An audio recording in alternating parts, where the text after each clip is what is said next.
മലപ്പുറം കോഴിക്കോട് അതിർത്തിയായ കണ്ടിലപ്പാട നായാടംപൊയിൽ മേഖലയിൽ 38 ഹെക്ടറോളം ഭൂമി നിക്ഷിപ്ത വനഭൂമിയാക്കിയ വനംവകുപ്പ് ഉത്തരവിനെതിരെ പ്രതിഷേധം ശക്തം. നായാടംപൊയിൽ കുരിശുമല അടക്കമുള്ള പ്രദേശങ്ങൾ വനഭൂമിയാക്കിയതോടെ ഇവിടങ്ങളിലേക്ക് വിനോദസഞ്ചാരികളുമായി പോയിരുന്ന ജീപ്പ് ഡ്രൈവർമാരുടെ ജീവിതം വഴിമുട്ടുന്ന അവസ്ഥയിലാണ്. പ്രദേശത്തെ കർഷകരും ആദിവാസികളും ആശങ്കയിലാണ്. കഴിഞ്ഞ ഫെബ്രുവരി 18-നാണ് എടവണ്ണ താമരശ്ശേരി റേഞ്ചുകൾ അതിർത്തി പങ്കിടുന്ന കക്കാടംപൊയിൽ നായാടംപൊയിൽ മേഖലയിൽ 38 ഹെക്ടറോളം ഭൂമി നിക്ഷിപ്ത വനഭൂമിയാക്കി വനംവകുപ്പ് വിജ്ഞാപനം ഇറക്കിയത്.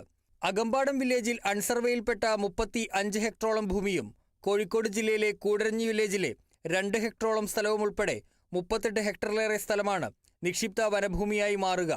Palakkad eastern circle and western chief കൺസർവേറ്ററാണ് വിജ്ഞാപനം ഇറക്കിയത്. ഇതോടെ നായാടംപൊയിൽ കുരിശുമല ഉൾപ്പെടെയുള്ള ടൂറിസം കേന്ദ്രങ്ങളിലേക്കുള്ള പ്രവേശനം വനംവകുപ്പ് നിരോധിച്ചു. ഇതേ തുടർന്ന് പ്രതിസന്ധിയിലായിരിക്കുകയാണ് വിനോദസഞ്ചാരികളുമായി പോയിരുന്ന ജീപ്പ് ഡ്രൈവർമാർ. 12 ജീപ്പുകളാണ് പ്രദേശത്ത് സർവീസ് നടത്തുന്നത്. ഇവർ ഓട്ടം നിർത്തേണ്ട അവസ്ഥയിലാണ്. വർഷങ്ങളായിട്ട് നമ്മളിവിടെ കുരിശുമലയ്ക്ക് ഇങ്ങനെ വണ്ടി ഓടിച്ച് ജീവിക്കുന്ന ആൾക്കാരാണ്. ഇപ്പൊ അത് പെട്ടെന്ന് ഫോറസ്റ്റുകാരത് വനം ഒരു കണ്ടിലപ്പാറ നായാടംപൊയില് ഭാഗങ്ങള് 38 ഹെക്ടറോളം സ്ഥലം നിക്ഷിപ്ത വന മേഖലയായിട്ട് പ്രഖ്യാപിച്ചതായിട്ട് ഒരു ഇത് കേട്ടു. അപ്പൊ അങ്ങോട്ട് യാത്രക്കാരെയൊക്കെ നിരോധിച്ചു ഇരിക്കുക എന്നൊക്കെ പറഞ്ഞിട്ട് പേപ്പറിൽ ന്യൂസൊക്കെ കൊടുക്കുകയും ഇപ്പൊ ആൾക്കാർ വരലൊന്നുമില്ല. അപ്പൊ ഞങ്ങൾ ആ പാടൊരു ആശങ്കയിലാണ് ഉള്ളത്. വർഷങ്ങളായിട്ട് ജനങ്ങൾ താമസിച്ചുകൊണ്ടിരിക്കുന്ന സ്ഥലമാണ്. പെട്ടെന്നാണ് ഇപ്പൊ ഒരു 38 ഹെക്ടറോളം വനഭൂമിയാന്ന് പറഞ്ഞുകൊണ്ട് ഇത് വിജ്ഞാപനം പുറപ്പെടുവിച്ചത്. ഇവിടെ ഇപ്പൊ കുരിശുമല ഒരു ടൂറിസ്റ്റ് കേന്ദ്രമായിട്ടാണ് കണ്ടമാനം ജനങ്ങൾ സ്ഥിരം വന്നു പോയിക്കൊണ്ടിരിക്കുന്നത്. ഒരു 10-15 ജീപ്പ് ടാക്സിക്കാർ ഇവിടെ അവരുടെ മാർഗമായിട്ട് വണ്ടി ഓടുന്നുണ്ട്. അതെല്ലാം ഇപ്പൊ പെട്ടെന്ന് ഒരു ഇതിൽ നിർത്തുകയാണ്. ഫോറസ്റ്റുകാർ അത് ഫോറസ്റ്റാക്കി വെച്ചിരിക്കുന്നത്.